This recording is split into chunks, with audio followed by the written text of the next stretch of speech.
I think the need to reduce emissions is really important. It's so important that we have a world for ourselves and for generations to come as well. The least we can do is choose not to fly as much as possible.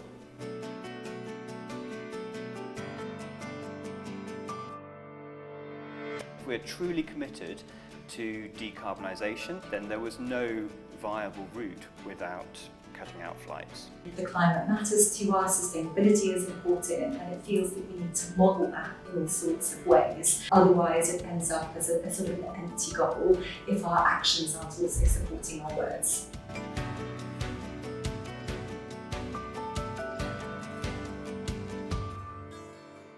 Although it was long, I don't think it was unenjoyable, I wouldn't say. I feel like getting to spend 24 hours getting to kind of know the people and be around the people you're spending the week with isn't that bad of an opportunity anyway. Even though we were on a bus for 24 hours, it wasn't that uncomfortable. What also is quite nice is that you do end up getting to visit like another country as well, because we had to go through France as well. I think it's probably more of a group journey on a bus compared to a flight.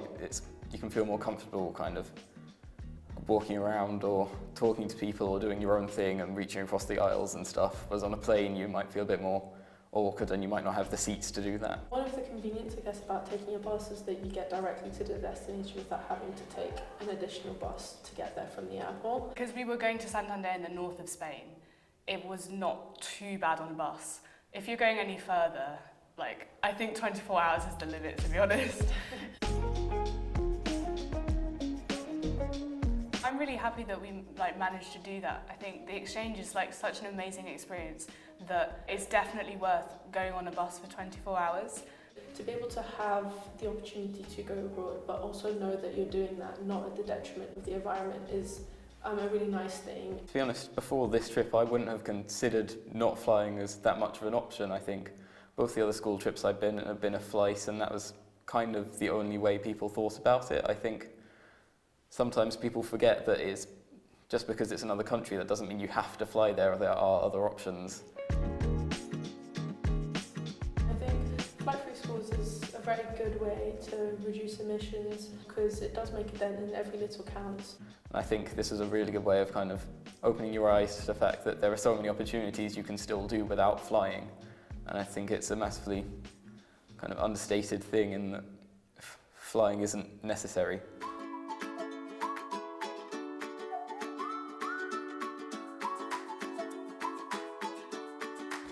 So we used to take trips to a variety of places internationally.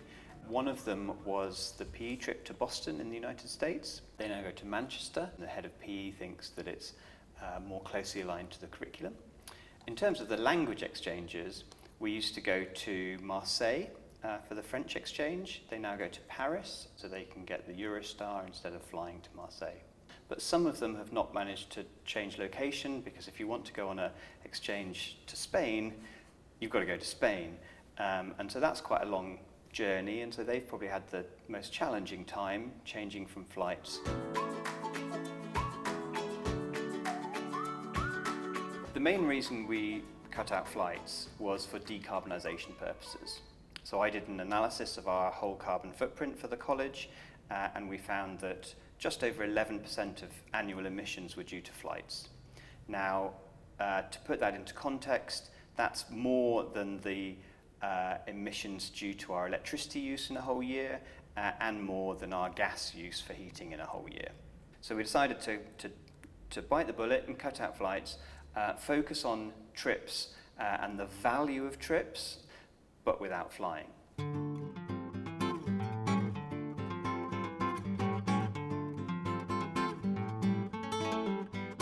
What I remember is that I was not panicking, but I was concerned, because the first thing that came to my mind is how we're going to take 30 kids from here to Santander if it's not by flight. And then I felt concerned about the workload, because I had to select a different way of transport that I had never done before. And the first means of transport we selected was the ferry from Portsmouth to Santander. So that year was very stressful, because I didn't know anything about booking. And then that year, the experience was not that good, traveling by ferry, because I remember when we arrived there on the Saturday, after my students awoke from sleeping in the cabin, most of them were throwing up. They were seasick. It was a bit of a nightmare. So the school decided that we would not be traveling again by ferry, so what was the other option? It was by coach. There are positives and negatives. Personally, I like the idea of being carried out in the coach, traveling at night, crossing the landscape, seeing the landscape. We make lots of stops along the way so that you can grab a snack or something. It's tiresome, but it's not that bad. The negative thing is its price. It's much more expensive than flights, which increases the price for parents and makes things more difficult for me, more cumbersome for me in terms of managing the budget. The first time we did it by coach, before I couldn't picture exactly what it would be like, because I needed to imagine every step of the way what would happen, what would be needed. So I was a bit nervous at the beginning. But then once I did it once, the year after it was better, because I knew what to expect, and I felt more reassured and more confident with the kids of what to tell them, what it would be like. It was easier for me, definitely. It was much smoother.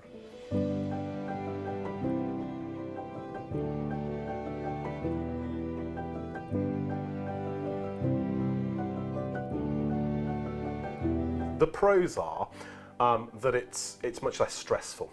From a teacher leading a visit, that element of getting everybody into an airport, getting through an airport, being at the right gate at the right time feels quite stressful. I remember when we did the Amsterdam trip, the last time we did it, we went by coach. And of course, the coach picked us up outside the college, and the next minute you're at your hotel. It's like a door-to-door service, which certainly isn't the case if you're kind of travelling by plane. In terms of cons, there is a kind of sense that you're still in competition with other colleges, because if you've got the college down the road offering a trip to New York as part of their art courses, then it could be there's a kind of bit of a competitive element. I think the policy is a very strong policy, and I think it's great to be a college that's taking the lead on this. And I think it makes young people reflect on what they can do to make a difference. I think it's great for introducing them to local culture. It's great in introducing them to the fact that you don't have to travel far and wide. And I think it actually opens opportunities rather than close them down.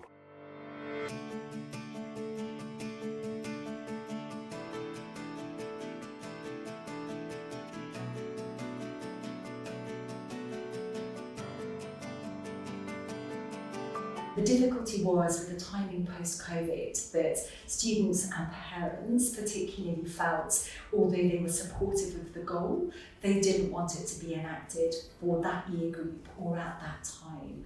So what we were trying to help them see was the bigger picture here, that we felt we could offer really rich and rewarding learning experiences that didn't require us to cost the earth.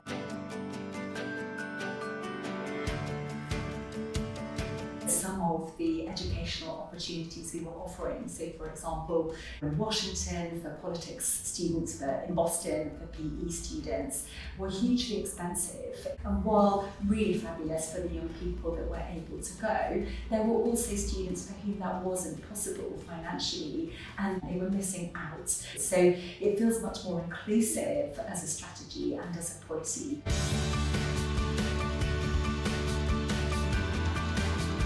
To be really open and communicate the why, that if it feels like you're just some kind of ministry of no fun, and that all the good things that used to happen can't happen anymore, it's a question of reframing that and to suggest that we absolutely want great residential visits to happen, we want great opportunities for learning beyond the classroom to happen, but it doesn't have to happen at the cost of the earth.